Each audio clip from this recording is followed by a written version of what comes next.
ઘણીવાર પાળેલા પ્રાણી કે પશુ પંખી પણ ઘરના જ સભ્યોની જેમ હળીભળી ગયા હોય છે. માનવી, પશુ, પંખી, પ્રાણી તમામ સ્નેહના બંધને બંધાય છે. તાજેતરમાં આવો જ એક બનાવ બન્યો, જેમાં પાળેલા શ્વાનની શાસ્ત્રોક્ત વિધિ મુજબ અંતિમ વિધિ કરવામાં આવી હતી. આ જીવદયા અને જીવપ્રેમના ઉદાહરણ સમી ઘટનાની વિગતો જોતા આશીર્વાદ સોસાયટી ખાતે તેજસ દવે તેમના કુટુંબ સાથે રહે છે.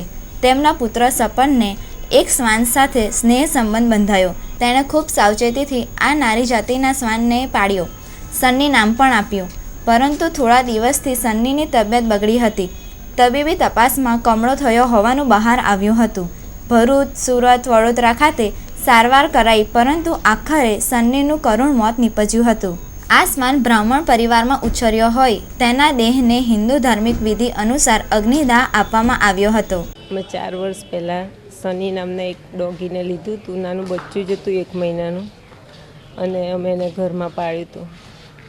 ધીમે ધીમે મોટું કર્યું. એટલી એની લાગણીને માયા લગાવી દીધી કે હું જે કૂતરાને નથી માનતી, નથી અડતી, ક્યારેય જીવનમાં નથી અડકી, અને મારી જોડે સુવાડતી હતી દરરોજ.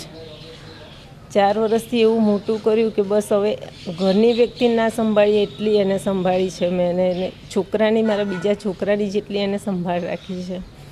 અને 10 દિવસથી એ બીમાર થઈ ગયું હતું. એને બરોડા લઈ ગયા, સુરત લઈ ગયા, ભરૂચના 2 દવાખાનામાં એને બતાવ્યું, પણ એને કમળાનો પ્રોબ્લેમ થઈ ગયો હતો. પછી એ નહીં બચ્યું.